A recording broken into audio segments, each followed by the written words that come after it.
जय श्री राम। महात्मा वशिष्ठ का दर्शन करके महाबली विश्वामित्र जी को बड़ी प्रसन्नता हुई। विश्वामित्र जी ने उनके चरणों में प्रणाम किया। तब वशिष्ठ जी ने कहा, राजन तुम्हारा स्वागत है। और वशिष्ठ जी ने उन्हें बैठने के लिए आसन दिया। जब विश्वामित्र जी आसन पर विराजमान हो गए तब वशिष्ठ जी ने उन्हें फल मूल आदि का उपहार अर्पित किया। वशिष्ठ जी ने वहां सुखपूर्वक बैठे हुए विश्वामित्र जी से पूछा, तुम सकुशल तो हो ना? क्या तुम धर्मपूर्वक रहकर अपने राज्य का शासन करते हो? क्या तुमने अपने सभी शत्रुओं पर विजय प्राप्त कर लिया है? तब महातेजस्वी राजा विश्वामित्र जी ने उत्तर दिया, मेरे राज्य में तो सब कुछ सकुशल है। क्या आपके यहाँ भी सब कुछ सकुशल है? तब वे दोनों धर्मात्मा वशिष्ठ जी और राजा विश्वामित्र जी बहुत देर तक एक दूसरे का कुशल समाचार पूछते रहे। बातचीत करने के पश्चात वशिष्ठ जी ने राजा विश्वामित्र जी से हंसते हुए कहा, राजन तुम्हारा प्रभाव असीम है। मैं तुम्हारा और तुम्हारी सेना का यथायोग्य सत्कार करना चाहता हूँ। राजन तुम अतिथियों में श्रेष्ठ हो। तुम्हारा सत्कार करना मेरा परम धर्म है। वशिष्ठ जी के ऐसा कहने पर बुद्धिमान राजा विश्वामित्र जी ने कहा, आपके सत्कार पूर्ण वचनों से ही मेरा पूर्ण रूप से सत्कार हो गया। आप सर्वथा मेरे पूजनीय हैं, तो भी भली भांति आपने मेरा पूजन किया। अब मैं यहाँ से जाना चाहता हूँ।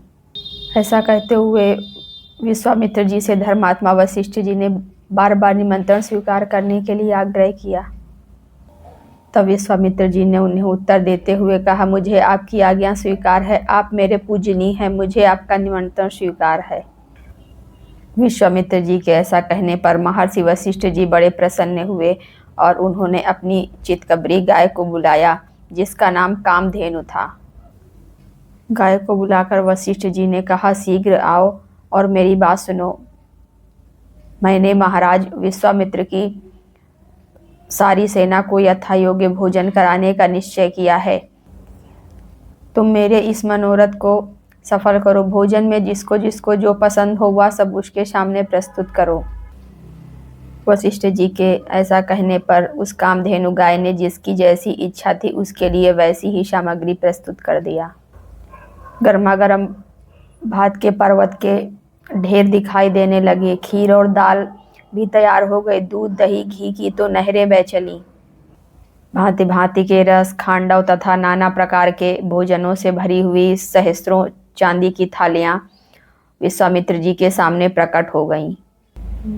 महर्षि वशिष्ठ जी ने विश्वामित्र की सेना के सभी लोगों को भली भांति तृप्त किया। विश्वामित्र जी की सेना में बहुत से हष्टपुष्ट सैनिक थे। उन सैनिकों को भोजन पाकर बड़ा आनंद प्राप्त हुआ।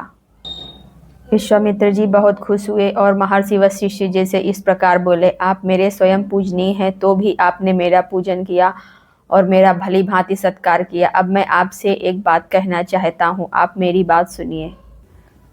आप मुझसे 1,00,000 गाय ले लीजिए और यह चितकबरी गाय मुझे दे दीजिए, क्योंकि यह रत्न रूप है और रत्न लेने का अधिकारी राजा होता है और यह धर्मता मेरी ही वस्तु है। यह गौ मुझे दे दीजिए। मैं 1,00,000 या 100 करोड़ के चांदी के ढेर लेकर भी इस सबला गौ को आपको नहीं दूंगा, क्योंकि मेरा जीवन इसी पर निर्भर है। मेरा सब कुछ इस गौ के ही अधीन है। मेरा सर्वस्व यही है और यही मुझे सब प्रकार से संतुष्ट करने वाली ऐसे बहुत से कारण हैं जिसके कारण यह गौ मैं आपको नहीं दे सकता।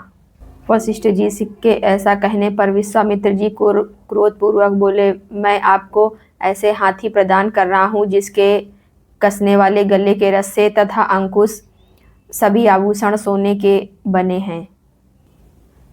इसके सिवा मैं 800 स्वर्णमय रथ प्रदान करूँगा और मैं आपको 11,000 घोड़े भी अर्पित करूँगा।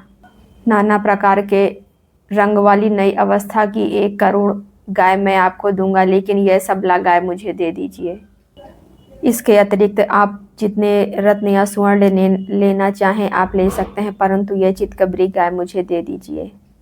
विश्वामित्र जी के ऐसा कहने पर वशिष्ठ जी ने कहा, मैं यह गाय तुम्हें किसी भी कीमत पर नहीं दूंगा। यही मेरा धन है, यही मेरा सर्वस्व है, यही मेरा जीवन है। मेरे सारे शुभ कर्मों का मूल भी यही गाय है।